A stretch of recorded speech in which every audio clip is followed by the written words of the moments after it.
রাতে গার্লস হোস্টেলে তালা আলিয়া বিশ্ববিদ্যালয়ে। মিডিয়ার প্রচারের জেরে নরম সুর হোস্টেল কর্তৃপক্ষর। করোনা আবহাওয়ায় অমানবিক ছবি আলিয়া বিশ্ববিদ্যালয়ের নিউ টাউন ক্যাম্পাসে। বিশ্ববিদ্যালয়ে হোস্টেল কর্তৃপক্ষের বিরুদ্ধে বিদ্যুৎ সংযোগ বন্ধ রাখা ও জলের ব্যবস্থা না করার অভিযোগ উঠছে। বৃহস্পতিবার ছাত্রছাত্রীদের হোস্টেল ছাড়ার জন্য বয়েজ ও গার্লস হোস্টেলে তালাও লাগিয়ে দেওয়া হয় বলে অভিযোগ। যদিও পরে হোস্টেল কর্তৃপক্ষের সঙ্গে যোগাযোগ করলে হোস্টেলের তালা খুলে দেওয়া হলেও বিদ্যুৎ ও জলের ব্যাপারে মুখ খোলেননি বলে অভিযোগ ভুক্তভোগী পড়ুয়াদের। এরপরে বৃহস্পতিবার রাতে হোস্টেলের বাইরে বিক্ষোভ করতে দেখা যায় পড়ুয়াদের। বিদেশ ও ভিন রাজ্য থেকে আসা পড়ুয়ারা বাড়িতে ফিরতে না পারায় হোস্টেল থেকেই পড়াশোনা চলছিল। যদিও ছাত্রছাত্রীদের অনেক আগে থেকে হোস্টেলে অনুমতি থাকলেও হঠাৎ কর্তৃপক্ষ হোস্টেল খালি করার নির্দেশ জারি করেন। এতে পড়ুয়ারা রাজি না হওয়াতে পানীয় জল সরবরাহ ও বিদ্যুৎ পরিষেবা বন্ধ করে দেয় বলে অভিযোগ। যদিও বর্তমানে হাতে গোনা 40 জন ছাত্র 15 জন ছাত্রী আছেন। বৃহস্পতিবার রাতে ঠিক কি হয়েছিল শুনে নেব পড়ুয়াদের কাছ থেকে। আজকে মূলত আমরা হোস্টেলে আছি,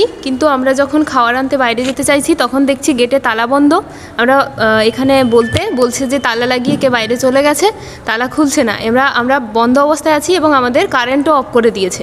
আমাদের লাইট কারেন্ট সমস্ত কিছু অফ করে দিয়ে আমাদের বন্ধ অবস্থায় আমরা থাকছি। আমরা আতঙ্কে আছি। মূলত আমাদের কিছু হলে কি হবে, কেন মেরেছে আমরা সেটা জানি না, কে মেরেছে জানি না, কিন্তু আমরা যেই করুক এই কাজটা তাদের পদত্যাগ দাবি করছি এবং আমাদের যথেষ্ট আমরা ভয়ে এবং আতঙ্কে আছি। মূল দাবি, আমরা এই যে পরিস্থিতি হঠাৎ করে হোস্টেল বন্ধের দাবি বন্ধ করেছে, আমরা তো এখন বাড়ি যেতে পারছি না, আমাদের পরীক্ষা চলছে। তাহলে আমাদের যাদের দূরে বাড়ি, আমরা নিশ্চয়ই রাস্তায় যেতে যেতে পরীক্ষা দিতে পারবো না এবং আমাদের তো একটা প্রিপারেশনেরও ব্যাপার আছে। এখন আমাদের পরীক্ষা চলছে, তার মধ্যে আমাদের নেট শেডের পরীক্ষা চলছে। এবং দ্বিতীয় নম্বর কথা যেটা, যে আমরা যদি রাস্তায় যেতে যেতে আমাদের কোনো রকমভাবে আমরা আক্রান্ত হই, আমাদের বাড়িতে গিয়ে আমাদের ছোটো ছোটো ভাই বোনদের গিয়ে আমরা ছড়াবো, আমাদের যাওয়ার কোনো উপায় নেই। তার জন্য আমরা থাকছি এবং আমরা বলছি যে আমাদের যদি হোস্টেলে না রাখা হয় আমাদের কোনো ব্যবস্থা করে দেওয়া হোক, কিন্তু তাও করছে না। তাহলে আমরা যাব কোথায় এখন? আমরা প্রত্যেকেই জানি যে রাজ্য সরকার যে নোটিশ দিয়েছে তাতে 4 নম্বর পয়েন্টে পরিষ্কার করে লেখা আছে যে যাদের সমস্যা তারা হোস্টেল থেকে যাবে না এবং তাদেরকে সমস্ত প্রোটোকল দিয়ে, কারেন্ট জল সমস্ত প্রোটোকল দিয়ে রাখতে হবে। কিন্তু আমাদের সেই আইন অমান্য করে আমাদের ওপরে এইরকম অত্যাচার করা হচ্ছে। অ্যাকচুয়ালি সমস্যা বলতে আমাদের হোস্টেলটা আজকে সাডেনলি হঠাৎ আমাদের ইলেকট্রিক অফ করে দিয়েছে 3:30টার সময়। তো আমরা যখন জানতে পারি যে ইলেকট্রিক অফ হয়ে গেছে, তখন আমরা দেখি যে আমাদের অনেকজন দুজন লিফটের মধ্যে ছিল। তো ওটা একটা বিশাল বড় প্রবলেম। তো আমরা তাদেরকে বের করি।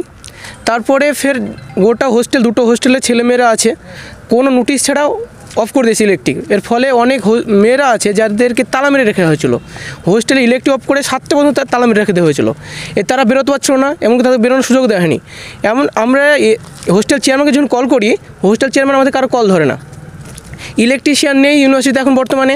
আমরা হোস্টেলে ফেসে আছি। এত বড় হোস্টেল দুটো দেখুন, দুটো হোস্টেলে কোথাও ইলেকট্রিক নেই, দুটো হোস্টেল পুরো শ্মশান হয়ে পড়ে আছে। আমাদের এতগুলো ছেলেমেয়েরা আছে যারা আছে প্রায় বেশিরভাগই পিএইচডি করে এখানে, অথবা তারা MSc MTech final year student আছে, যাদের 5 তারিখে নেট আছে তার সামনে, আর 1 মাসও নেই।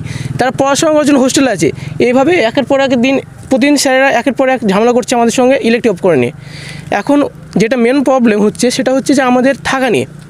এই যে রাত্রে এত বড় হোস্টেল দুটো আছে, এখানে এতগুলো ছেলেমেয়ে আছে, তারা থাকবে কী করে যদি ইলেকট্রিক না থাকে? কারণ হচ্ছে আমাদেরকে স্যাররা বলছিল যে যেহেতু লকডাউন হয়েছে তো সেই কারণে হোস্টেলটা অফ করতে হবে।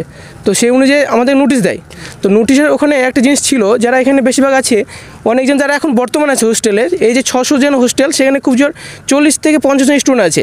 তার মধ্যে অনেকে আছে বিহারি, যাদের অনেক দূর বাড়ি, অনেকে আছে কাশ্মীরের, যাদের অনেক দূর বাড়ি, অনেকে আছে বাংলাদেশের, যাদের অনেক দূর বাড়ি, আর অনেকজন পিএইচডি করে যাদেরকে পেপার সাবমিট করতে হবে, তারা আছে। অল্প কয়েকজন এত বড় বিল্ডিংয়ে মাত্র 40 থেকে 50 জন আছে, কোনো প্রবলেম হওয়ার কথা নেই। আর প্রতিটা ছেলে মেয়ে এখানে যারা আছে তারা মাস্ক পরে এলে, যত করোনার যে প্রটোকল আছে যেগুলো কোভিডের, সব কিছু মেনে আছে। এত বড় হোস্টেলে যদি 40 থাকে কোনো প্রবলেম নেই। আমরা স্যারদের কাছে পারমিশন নিয়ে এসেছি, অলরেডি 4 বার গিয়ে হয়েছে পারমিশনের জন্য।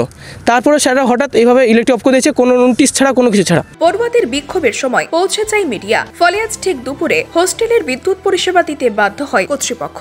আলিয়া ইউনিভার্সিটি নিয়ে দীর্ঘদিন ধরে একটা সমস্যা চলছে। ছাত্ররা আন্দোলন করছেন, গণতান্ত্রিক উপায়ে তারা আন্দোলন করে গেছে। আলিয়া ইউনিভার্সিটির সার্বিক ডেভেলপমেন্টকে সামনে রেখে এই আন্দোলন চলছে।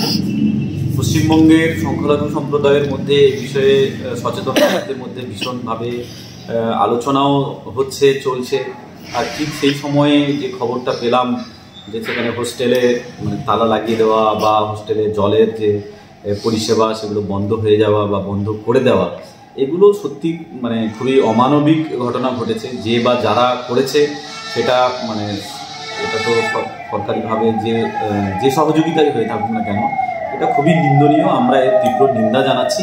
ছাত্ররা আন্দোলন করবে, গণতান্ত্রিক অধিকার, তারা সেই অধিকারকে সামনে রেখে ইউনিভার্সিটি ডেভেলপমেন্টের দায়িত্ব, মানে ডেভেলপমেন্টের ব্যাপারে আওয়াজ তোলার দায়িত্ব তাদের, এবং সেটাকেই তারা করে যাচ্ছে। তো ফলে এই যে ঘটনাটা ঘটেছে, যেটা শুনলাম যে তাদের হোস্টেলের ব্যাপারে যে ঘটনা ঘটেছে, এটা সত্যিই নিন্দনীয়। আমরা এর তীব্র নিন্দা জানাচ্ছি এবং এটা একটা অমানবিক ঘটনা ঘটেছে।